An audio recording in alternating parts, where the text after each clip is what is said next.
தங்கம் வாங்க east Lakshmi jewellers.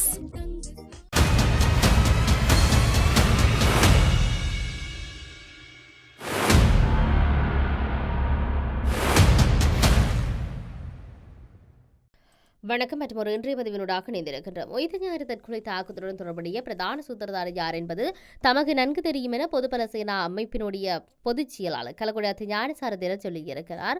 இந்த பிரதான சூத்திரதாரி யார் என்பது தெரியும் என்பதனை மிகவும் பொறுப்புடன் கூறுவதாகவும் அதனை ஊடகங்களுக்கு பகிர்ந்து கொள்ள தயார் இல்லை எனவும் அவர் தெரிவித்திருக்கிறார். இந்த தற்கொலை தாக்குதலின் பிரதான சூத்திரதாரி குறித்து ஜனாதிபதி அனுரகுமார் திசாநாயக்க மற்றும் பாதுகாப்பு பிரதானிகளிடம் வெளிப்படுத்த உள்ளதாக சொல்லியிருக்கிறார்.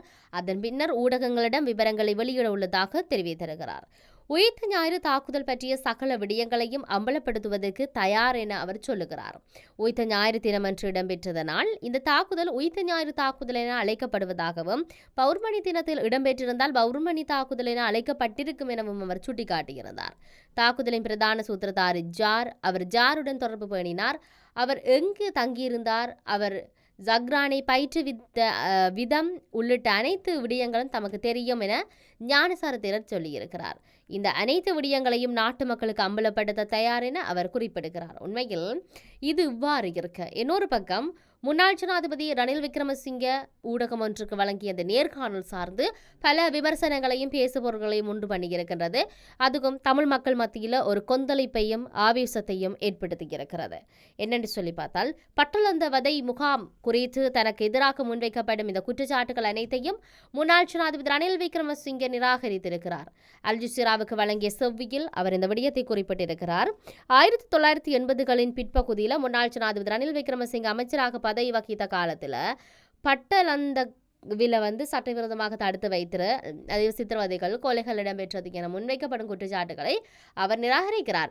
அரசாங்க விசாரணைகள் அறிக்கை பட்டளந்த வீடமைப்பு திட்டம் பாதுகாப்பு வழங்கிய சூத்திரதாரி ரணில் விக்ரமசிங்கே என தெரிவித்ததுடன் அங்கு மீறல்கள் இடம்பெறுவது குறித்து அது குறைந்தபட்சம் அவருக்கு தெரிந்திருந்தது என சொல்லப்படுகிறது. அந்த அறிக்கை நாடாளுமன்றத்தில் சமர்ப்பிக்கப்படவில்லை எனவும் எதிராக குற்றச்சாட்டுகள் அவை நிரூபிக்கப்படவில்லை எனவும் சொல்லப்பட்டிருக்கிறது. இது இப்படி இருக்க, இன்னொரு பக்கம் காணாமலாக்கப்பட்டோர் சார்ந்து பல விடயங்கள் கேட்கப்பட்டிருந்தது.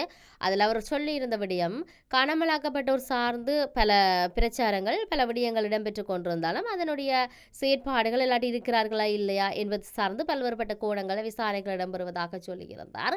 ஜனாதிபதி பதவியேற்ற பின்னர் காலிமுகத்தினர் போராட்டக்காரர்களை கையாண்ட விதம் குறித்து ஐரோப்பிய ஒன்றியத்திடமிருந்து வந்த விமர்சனங்கள் குறித்து ரணில் விக்ரமசிங்கவிடம் கேள்வி எழுப்பப்பட்டது. அதுக்கு பதிலளித்த அவர், ஐரோப்பிய ஒன்றிய நிறுவனம் சில நிதியளித்திருந்தது, தன்னுடைய ராஜினாமை கோரியது. அதன் பின்னரே ஒன்றியம் இலங்கை பொருளாதார நெருக்கடியிலிருந்து மீட்டெடுத்த மனிதராக தன்னை பாராட்டியது என்ற விடயத்தை அவர் பதிவு செய்திருந்ததை பார்க்கக்கூடியதாக இருக்கிறது. முன்னாள் ஜனாதிபதி கோட்டாபய ராஜபக்சவையோ ஏனைய ராஜபக்சர்களை பாதுகாக்க முற்படவில்லை எனவும் அவர் நாடு பொருளாதாரத்திலிருந்து நெருக்கடியில் இருந்த போது தாம் அதனை மீட்க நடவடிக்கை எடுத்ததாகவும் ரணில் விக்ரமசிங்க பல விடயங்களை இந்த இடத்தில் முன்வைத்திருப்பதை நாங்கள் அவதானிக்கக்கூடியதாக இருந்தாலும் உண்மையில் 6000 தமிழர்களுக்கு என்ன நடந்தது என்ற மிகப்பெரிய கேள்வி இருந்தது அந்த நேர்காணலில்.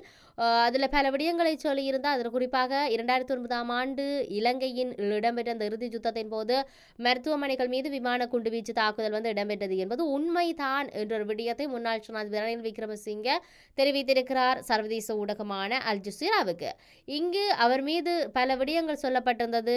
அந்த இடத்துல இறுதி போரில் சிக்குண்ட மக்களுக்கான மனிதாபிமான உதவிகள் தடுக்கப்பட்டிருந்தது, மருத்துவமனை மீது குண்டுவீச்சு தாக்குதல் இடம்பெற்றது என்பது உண்மை. எனினும் இது திட்டமிட்ட முறையில் பெருமளவில் இடம்பெறவில்லை என்ற விடயத்தை அவர் சொல்லியிருந்தார். அதன் பின்பாடு பல நியாயப்படுத்தல்களை வைத்திருந்தாலும் ஆனால் உண்மையில் இந்த குண்டுவீச்சு தாக்குதல் இடம்பெற்றது என்பது உண்மைதானே என்ற மிகப்பெரிய கேள்விகளுக்கு ஆமென்ற பதிலை அவர் அளித்திருப்பதை நாங்கள் பார்க்கக்கூடியதாக இருக்கிறது. இதையும் தாண்டி இந்த காணாமலாக்கப்பட்டோர் விடயம் சார்ந்து பேசப்பட்டு கொண்டிருந்தது. அது சார்ந்து பல பதில்களை சொல்லியிருந்த போது அலட்சியமாக அதுக்கு பதிலளித்திருந்தார். அதன் பிற்பாடு அவர்கள் மீண்டும் மீண்டும் வலியுறுத்தி கேட்டதுக்கு பாரு அவர் கொஞ்சம் பதிலளித்திருந்ததை அவதானித்திருந்தனர்.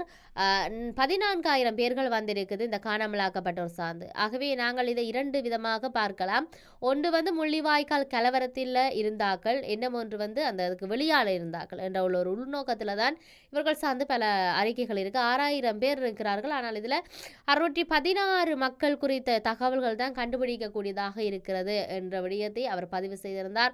அதன் பிற்பாடு 2009ஆம் ஆண்டில் முடிவுக்கு வந்த தமிழீழ விடுதலை புலிகளுடனான உள்நாட்டு போரில் பாதிக்கப்பட்டவர்களுக்கு நீதி வழங்கப்பட்டதா என வினப்பப்பட்டிருந்தது கேள்வி. அந்த சமூகத்துக்கும் நீதி வழங்கப்பட்டிருக்கவில்லை என அவர் இதுக்கு பதிலளித்திருந்ததை நாங்கள் அவதானித்திருக்கிறோம். உண்மையில் இது சார்ந்த நிறைய விடயங்கள் பேசப்பட்டிருந்தது. இப்பொழுது சமூக வலைத்தளத்தை நாம் திறப்பமாக இருந்தால் இந்த சர்வதேச ஊடகமான அல் ஜசீரால பேசப்பட்ட இலடிய தினம் நடைபெற்ற இந்த நேர்காணல் சார்ந்த பல பதிவுகளை எங்களால் அவதானிக்கக்கூடியதாக இருக்கிறது.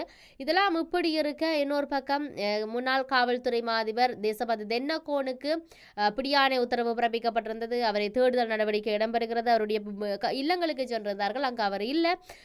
பிறகு அவருடைய விமான அதாவது பயணத்தடை விதிக்கப்பட்டிருக்கிறது. அதனை விட பிடியாணை உத்தரவு பிறப்பிக்கப்பட்டிருப்பதாக சொல்லப்பட்டிருக்கிறது. இருந்தாலும் திணைக்களத்துக்கு யாராவது இவர் பற்றிய தகவல் தெரிந்தால் குற்றப்புலனாய்வு திணைக்களத்துக்கு அறிவிக்குமாறு சொல்லியிருக்கிறார்கள். அதன் பிற்பாடு தேசபந்துக்கு வழங்கப்பட்டிருந்த இந்த சிறப்பு சலுகைகள் எல்லாத்தையும் ரத்து செய்ய வேண்டும் என்ற விடயம் சொல்லப்பட்டிருக்கிறது.